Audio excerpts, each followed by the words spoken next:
Hello everyone, welcome to another Joseki lesson. In the previous lesson, 506.2, I introduced to you this very basic Joseki that I said every beginner, and of course every amateur player should remember. You should remember the sequence of this Joseki, but in this video, I'm going to tell you that there is actually a caveat.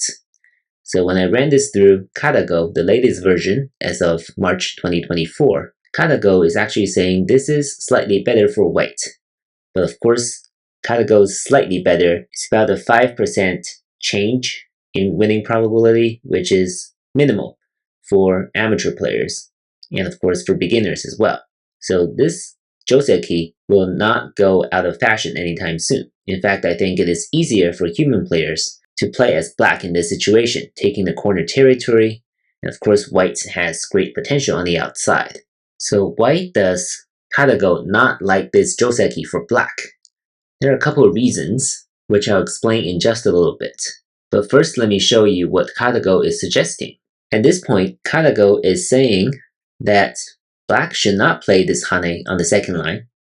In the previous video, I just explained the importance of this Hane on the second line. This Hane usually is very important for building a base here in the corner. And of course, after this move, there's this cutting point. If white ignores it, black will be able to cut off number 12. So that'll be a loss for white. White will have to take care of this cutting point, and in the meantime, it's kind of incapacitating number 5. Now black jumps out. So instead of playing the Hane at number 11, what Katago is suggesting is simply for black to play this small knight's move on the second line. Or black can play right here, crawling once more. White's only move is to keep extending here.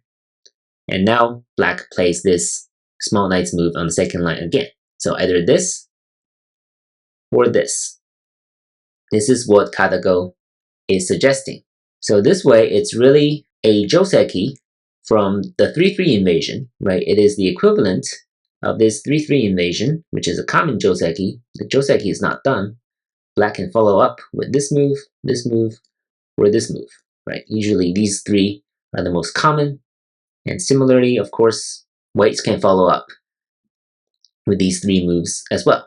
What's interesting is that basically you can see this Joseki as black having played a 3-3 invasion first, white blocking from this side at d17, finishing this Joseki, and then black played right here in exchange for whites playing right here. So it's an interesting exchange. It's hard to say who's better and who's worse off. So this is actually about pretty even. But of course, as with all these AI Josekis, these patterns will lead to fights.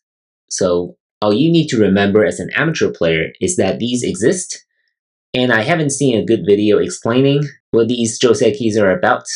I'm guessing it's because it's probably a newer version of an AI Joseki, because the earlier AIs probably didn't have this Joseki. Right? Earlier AIs, I think, were mostly agreeing with our intuition that this is probably the best move for black to make. So what's interesting is guessing why Katago prefers something else other than this, right? So this is all just me guessing, but there are probably two reasons. Number one is Katago doesn't like number 5 to be incapacitated by this whole exchange. Of course, number 5 is not completely dead. You can pull it out if you want to, but it's not very valuable, right? This exchange will not favor black in any way. Number 5 is very small, especially after it's already kind of surrounded by whites. So Katago is saying, wait a second, I just don't want to give away number 5 this easily. That's the first reason. And the second reason is more important, I think, is that AI probably doesn't like number 15 jumping out here. So AI doesn't like this pattern in general. When you have white on the 4th line like this, and black jumping out on the 3rd line like this. The problem with this is that it's very hard for black to build anything on the left side. Black has escaped to the left side, but it's very hard for black to build anything, right? If you play something like this, you're really kind of helping white to build as well, right? Because of black's inherent weakness here, because this way white is very solid and black will need to connect here, and white will be able to come to the left side. Otherwise, This is a note for beginners. White can cut here and push through, right? If you allow white to cut at number 32, then this corner will all be dead. This is a dead shape, right? This is not going to be a living shape. So this will be disastrous for black, right? So after this push, it's already going to be disastrous. If you want to save the corner, you have to connect at number 31 here. And of course, white will just capture. This will be pure disaster for black. So black has a weakness in this jump. And it's very hard for black to build anything here, right? This is probably the only move. This is probably black's best try. But even this, white will just play this double hane. And as long as there's a cutting point here, black will have to address it eventually. So it's hard for black to build anything off of number 15. So two reasons. Number one is number 5 getting incapacitated. Number 2 is number 15. It's not a good shape to build on the left side.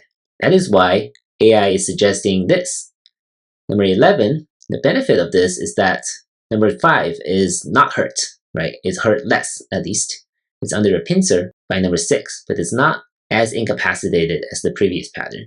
And the good thing about number 11 is that, of course, if white wants to fight, it can fight, and I'll cover some of the variations stemming from this Joseki in future lessons when I get to the 3-3 invasion. But the thing is, white can take sente, and what AI likes about this pattern is that black can play right here instead. And if you build off of number 11 and 13, this is much easier because there's no weakness in black's connection or black's shape here. If black wants to build on the left side, it's much easier, right? Black can play all these moves.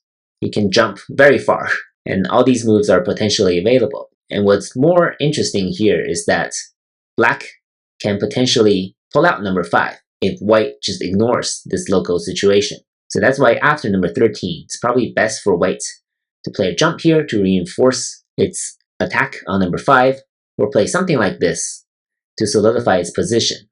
So that's what number 13 does. But even with this exchange, I think AI is preferring this for black because of this shape. Number 11, number 13. It's better than the previous pattern, number 15, jumping out at C14. And similarly, AI also likes this. Again, black plays a move on the second line. White can take sente. White should take sente, especially when the board is empty. And when black wants to follow up, the correct move is right here on the 4th line.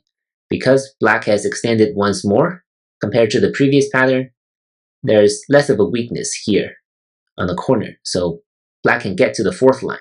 Again, number 13 and 15 form a good shape to develop on the left side. And again, white will probably want to finish off number 5 this way. Otherwise, again, number 5 can be pulled out and black can start a fight with number 17 or something like this. So this is all fairly new. I haven't found many good explanations. I'll keep trying to find one.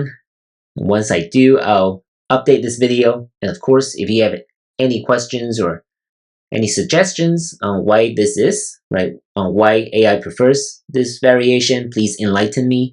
But of course, the bottom line for all beginners and amateurs is that this very classic Joseki that I introduced in the previous video, 506.2, will not be outdated anytime soon. It's really a slight difference. Playing this hane on the second line is still very valuable for black. It really settles the shape. Black is perfectly alive. It's taking the corner territory. 10 points, very solid. And it's definitely very playable for black in this situation. Of course, if you're a dumb player, mid-dumb player, higher dumb player, if you're feeling more adventurous, try some of these fancier Josekis. And once we have a better understanding of these Josekis, I'll update this video. Lastly, one more thing. After black cross here at number 11, I mentioned briefly that the only move for white is to keep extending and allow black to play here on the second line. If white plays the hane, then black can actually cut here and start a fight. And this will not be an easy fight for white because, again, black can go back to the hane. The corner is already alive, right? Because this way, corner is going to be alive. And white will have a very tough fight on the outside after black's clamping move at number 19.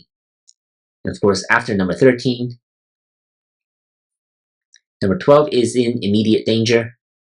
If black captures number 12 this way, this is not good for white at all, right? Because black can build very easily on the left side. Now it's gotten to the fourth line. So that's why number 13 is cut, will give white a lot of trouble. And that is why the only move for white is to keep extending, and black will play on the second line.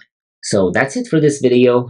In our next video, I'll talk about a very common trick move, and that is this Hane by white and number 10. So please stay tuned. We're not done with this Joseki yet, and I'll see you in the next video. Thank you for watching.